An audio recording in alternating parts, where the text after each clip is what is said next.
Holy shit, you guys! We did it! We made it! 10 stupid years on this stupid website. 10 years! Well, by the standards of my main channel, but 10 years! I would like to point out here and now, it's not 10 years since my main channel's first upload, it's 10 years since my main channel was formed. I just want to say thanks, really. You know, this stupid little channel has been going on this stupid broken website for 10 years, and man, this channel has had a lot of ups and downs. I've pulled this channel apart. You know, there were huge moments of inactivity that have been year-long. There were moments where I considered shutting the channel down. There was even a brief period of time where my channel was monetized, because my channel had reached the general viewing criteria, and I thought, yes, that's brilliant. I can finally do what I've wanted to do since day one. And then YouTube went, hey, remember how we said your channel was monetized? Well, we're now demonetizing it because your videos aren't hitting the 1,000 viewer minimum limit. So, yeah. But seriously, I know this is getting a bit long in the tooth and it's getting a bit soppy, and you're just here to see a car go round a set of 11 tracks. But all joking aside, thank you all so much for the 10 years of support. I know I'm not even up to my first 100 subscribers still, but all joking aside, just thank you all so much for supporting my main channel these past 10 years. You guys have been the fucking best. You really honestly have been. You guys have been the fucking best. Oh, I'm gonna have to stop before I cry. Huh. I'm fine. I'm fine. Let's get on with what you all came here for. So, here we go.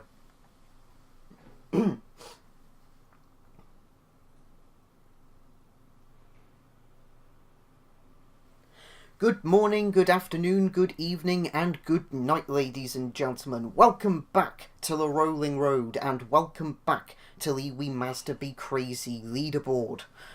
What have we seen so far?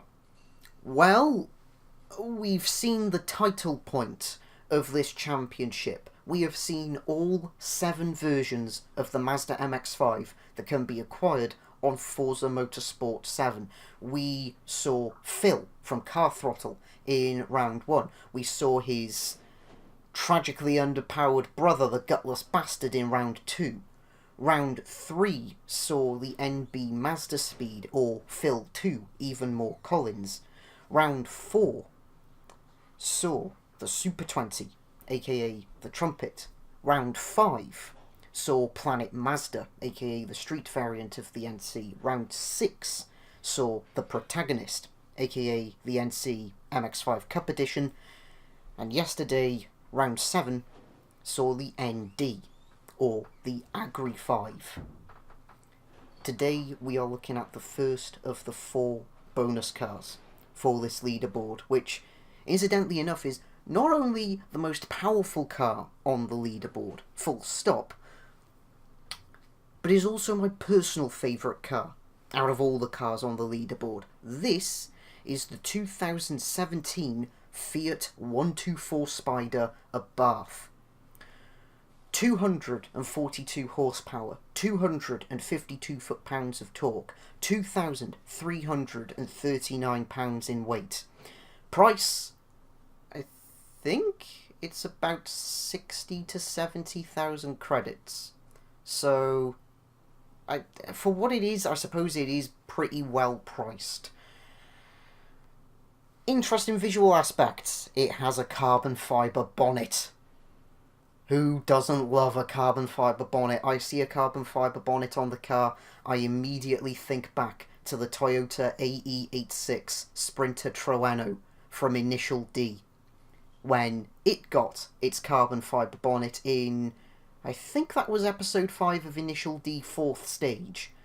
FYI, for anyone who hasn't seen Initial D yet, 1, do so, it's brilliant. 2, where have you been?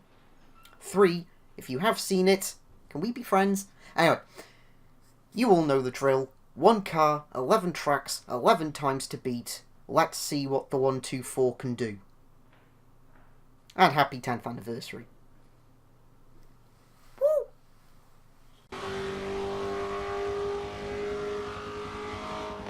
Track 1, ladies and gentlemen, and we were back in Japan for Suzuka, where, oh my god, this car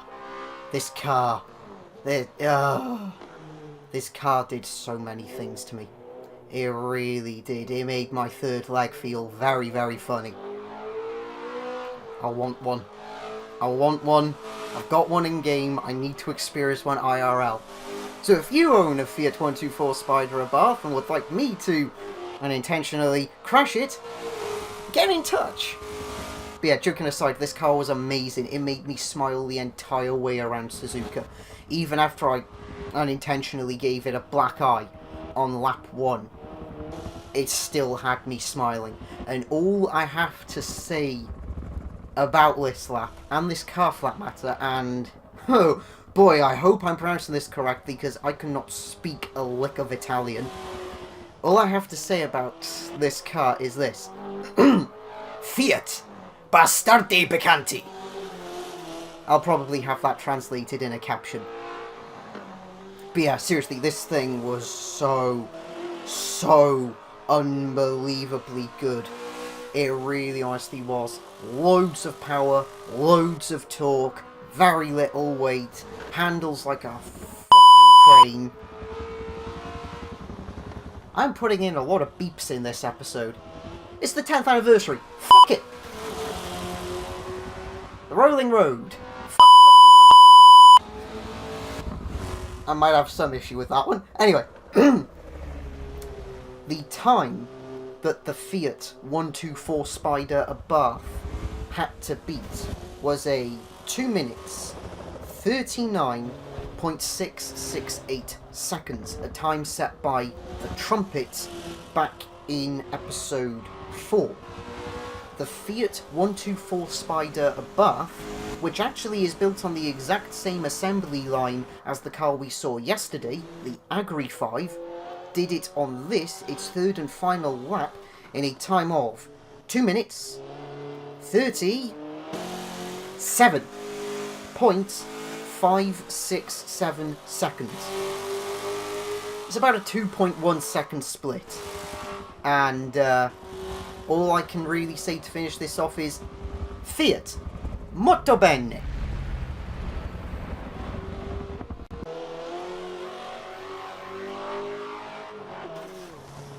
Lap number 2, ladies and gentlemen, and we are back at Yas Marina. Or as the kids were saying some 2 years ago, Yas Marina. I'll stop. Anyways, again, this car was absolutely phenomenal. And two tracks in, I already have a funny nickname for the car. I'm going to call it the Dragon, because all it does under braking is spit the hot fire. So yes, the Dragon had a time of 1 minute 9.202 seconds to beat, a time once again set by the Trumpet. The Dragon did it in a time of, on this, its third and final lap, 1 minute 6.871 seconds, which is about a 2.4 second split, give or take. So, yeah.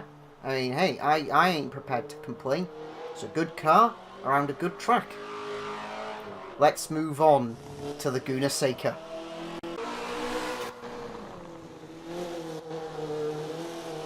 Ah, deja vu. We've been to this place before. It is Mazda Laguna Seca Raceway, where the Dragon... You know what, 3 tracks in, and it's finally dawned on me, despite all the spins that we had on track 1 in this car, it's finally dawned on me that this car really need some more weight over the back, because holy crap is this thing tail happy. Like, Gordon Bennett is the Dragon tail happy. Like, it's more tail happy than an excited dog, for God's sakes. Although, to be fair, maybe that's a metaphor. Maybe that's what the Fiat 124 Abarth is. Maybe it is an overly excited dog. I don't know. I was certainly an overly excited dog driving here, if you get what I'm saying. Anyway, the lap time that the Dragon had to beat was a 1 minute 46.960 seconds. The Dragon, on this, its second lap of Mazda Laguna Seca Raceway, was a 1 minute 46.080 seconds. 0.880 seconds quicker than the Trumpet. And to be fair, this car does only have, I think it's like 17 horsepower more. Let's see how it did through the corkscrew a minute. Surprisingly well. I say surprisingly well. It did its best. It's incredibly tail happy though, on the braking zone for the corkscrew, but I still stand by my word when I say that this is a fun car to drive. Let's head over to New England and see what Maple Valley makes of it.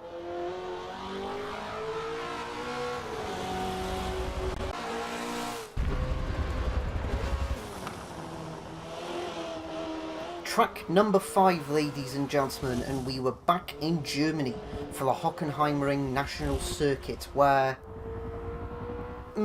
again, the light back end of the Dragon was really rearing its ugly face around this track. It really honestly was, but there are the flames under braking for turn 1. This car is so much fun to drive though. I'm really caught between a rock and a hard place with this car. I want to hate it because of how tail happy it is, but I love it at the same time because it's just such a good car. It really, really is. It's just a shame about the Wally behind the wheel, but I digress. Anyways, the time that the Dragon had to beat was a 1 minute 48.540 seconds. The Dragon, on this, its third and final lap, did it in a time of 1 minute 49.545 seconds. 1.005 seconds was the split. 1.005. Are you kidding me? We get bigger gaps in the Formula 1 board, for God's sakes. In the Formula 1 grid. How did this happen? I mean, other than the car being very, very excited. Next up, take me home, country roads. I would have sang it, but copyright.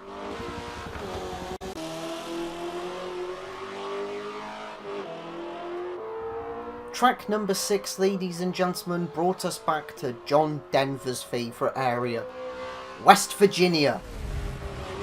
I tell a lie, I don't actually know if this track is in the west of Virginia, but it's in Virginia nonetheless. It is the Virginia International Raceway South Chicane with the fail race rallycross amendments, where I want to give this car a spoiler so much, but I can't because all the cars in the We Mazda Be Crazy Championship have to run stock by default, and it's driving me absolutely spare. That said, the time that the Dragon had to beat was a 2 minutes 26.389 seconds. The Dragon did it on this, its third and final lap, in a time of 1 minute 26.327 seconds. That is a split of 0.062 seconds, ladies and gentlemen. 6/100ths of a second. This thing needs to be more aerodynamically friendly, I'm telling you. And oh god, we've got Lime Rock next. Well, I'll see you later. Track number 7, ladies and gentlemen, brought us back to the Lime Rock South Chicane, where, Jesus Christ, this car was good. It really honestly was. There were some moments where the back end tried stepping out, but outside of that, it was an unbelievably well-behaved car around this track. Now, I will admit, I did actually think about changing the car's nickname from the Dragon to the Dog, because it enjoys wagging its tail. And it's a bitch. But Lime Rock plus this car equals an unremarkably brilliant combo. And so as such, the car will be keeping its original nickname, the Dragon. That said, the Dragon had a time of 1 minute 7.092 seconds to beat, a time that was set by both the Trumpet and the protagonist in episodes 4 and 6 respectively. The Dragon did it on this, its third and final lap, in a time of 1 minute 4.008 seconds. We did it. Our first sub 1 minute 5 lap.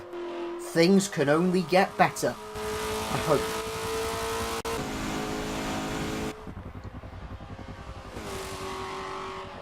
Track number 8, ladies and gentlemen, saw us back at Road Atlanta, where, yeah, as you can see, the Dragon had a bit of an incident. Basically, this hill with the Road Atlanta bridge, I went to upshift into 4th, the back end got light, and we just went round. Anyways, the time that the Dragon had to beat was a 1 minute 45.191 seconds, and that was a time set by the Trumpet in episode 4.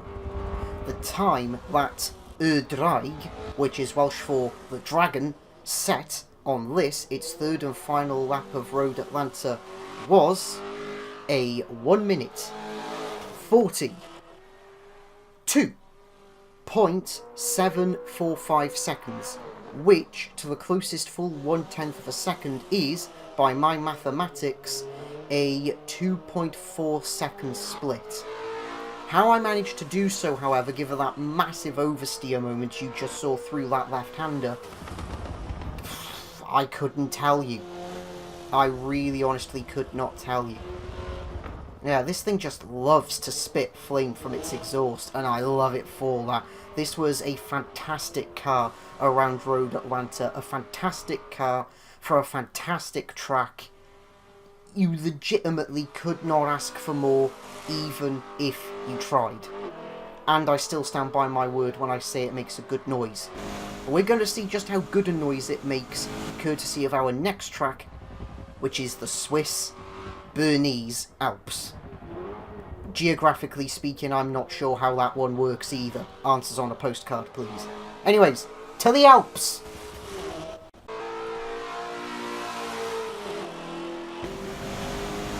Our second to last track for round 8 brought us back to Australia, and specifically the Mount Panorama circuit in Bathurst, where, as you can see, yeah, we may or may not have given the car a pair of black eyes and a sore right buttock. Outside of that, however, the car performed really well around Mount Panorama. I'd say it had an adequate amount of horsepower and an adequate amount of torque for this track, but yeah, it's like I said with... Which car did I say it with? Was this the NB Mazda Speed I said it with? It was either the Gutless Bastard, Phil 2 Even More Collins, or the Trumpets that I said this with, but you bring a British Touring Car Championship tuned vehicle or a V8 supercar race vehicle around Mount Panorama, that's it, you're sorted. I'm telling you, it's the best experience you can have on this track, like, bar none. That said, however, the Dragon had a time of 2 minutes 41.504 seconds, a time that was set by the Trumpet in episode 4. The Dragon, on this, its third and final lap, did a time of 2 minutes 38.924 seconds, which that's about a 2.6 second split to the closest full 1/10 of a second. Will admit, I was expecting a bit of a higher split time, but yeah, I thought Mount Panorama was the great Miata deterrent. Turns out it's also the great Fiat deterrent as well. This track did not like this car at all. It really honestly didn't. There were some parts of this track, the coaster in particular, where it felt quite claustrophobic. Up to this left-hander, we were actually up to 150 miles an hour before braking for it. Like I said in a previous episode, you either make that turn your bitch, or that turn makes you its bitch.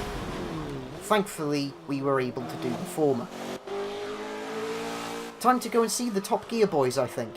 Oh wait, aren't they on Amazon now? Ah, shit.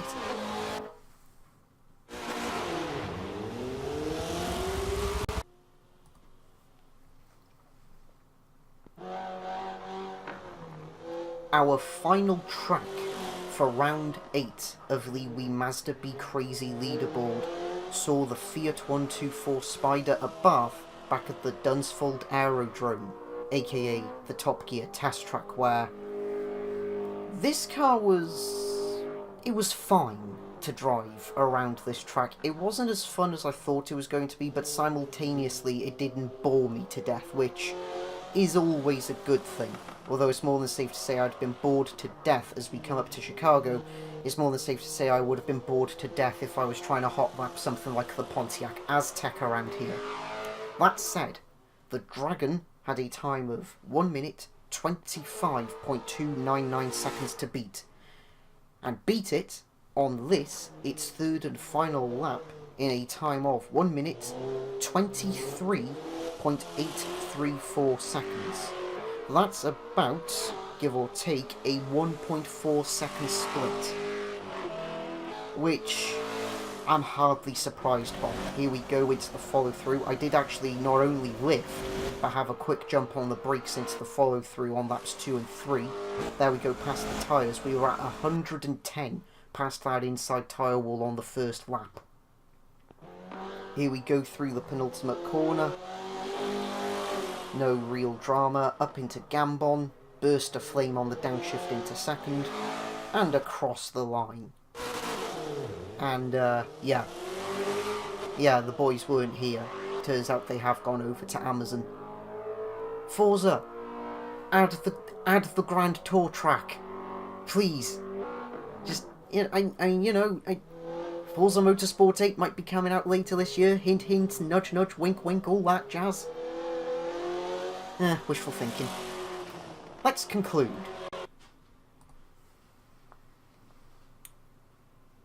So, the Fiat 124 Spider at Bath.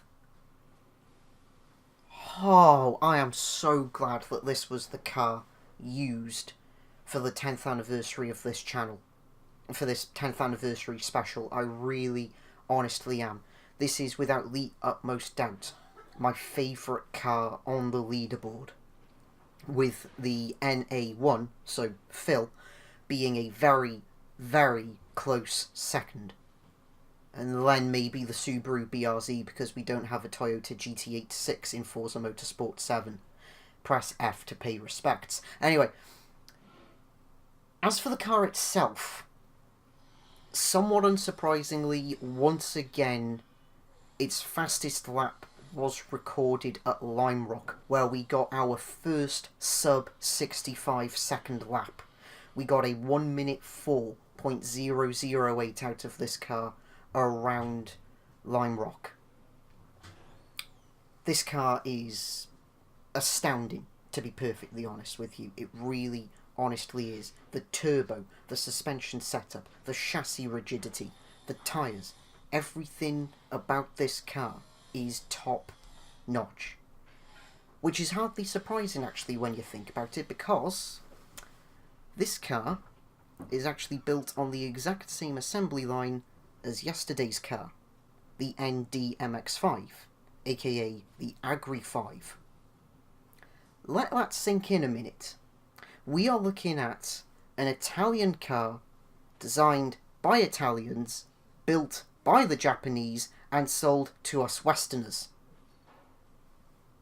Well, if that isn't one of the most complex assembly lines that you've ever heard of, then to be perfectly honest, then I don't know what is. But the point is that either way, it ends with a happy ending. Said happy ending being a massive, stupid grin on my face. Would I, however, recommend getting one either IRL or in-game? I would highly recommend getting one in-game. I think underneath, if you bumped the horsepower of this thing up to about 260, maybe even 270 horsepower, and put the drift suspension as well as the drift tyres on this car, I honestly do think you'd have a bit of a sleeper drift car. I mean, this thing tried around Maple Valley on the first lap, up the two-parter uphill section after the covered bridge. It actually wiped out a pair of trackside signs perfectly, as if the car were competing in either a Gymkhana or a Formula Drift event. So I really honestly do think what you're looking at here is the basis for a potentially really good budget Formula Drift car. As for getting one IRL, I have one thing to say to Fiat at this point. Shut up and take my money. I don't care that I can't drive a car IRL, and I don't care that my first set of wheels is, hopefully, going to be a motorcycle. Never, ever have I wanted to own a car as badly as I've wanted to own the Fiat 124 Spider Abarth. Except for maybe the Ford F-150 Raptor, but we'll cross that bridge at a later date, I'm sure. But here's the thing, and this is something that Richard Hammond raised when he did a road test of the Fiat 124 Abarth during the second season of the Grand Tour. He compared this car a lot, and for the right reasons, obviously, to the ND-MX-5, aka the Agri 5. And he actually had the same conundrum that I'm in at present, which is that if someone turned around to me and said, hey, which car would you recommend, the Fiat 124 Abarth or the new Mazda MX-5? I don't know. I genuinely, honestly do not know. It's not how I wanted to end the 10th anniversary celebration for this channel, but that's how I'm finishing it. If I had to pick between this or the ND-MX-5 that we saw in yesterday's episode, at that point I think I'd be turning around and asking if the third option is, why not both? And if the third option is, and why not both, then dang nabbit, why is the third option, why not both? Other than the fact that the third option, in some circumstances, doesn't even exist. All told, yeah, I like it. In fact, actually, no. I more than like this car. I fucking love it. And I don't care that I'm going to have to censor that out. If it means me showing my appreciation to this car that much, then dang nabbit, I'll censor as much as I have to. So until tomorrow's episode, guys, where we shall be taking bonus car number 2 around the same 11 tracks, this has been Lewis on behalf of the Rolling Road, saying thank you all so much for watching. If you've liked what you've seen here, please do make sure to subscribe, leave a comment, leave a like, maybe even share the video to a couple of your like-minded friends. I don't know, it's up to you. I ain't your parents. And before I do go, for the final time, thank you all so much for 10 spectacular, supportive years. It honestly, legitimately means the world to me. It really, sincerely does. So until tomorrow's instalment of The Rolling Road, once again, thank you all so much for watching, and take care.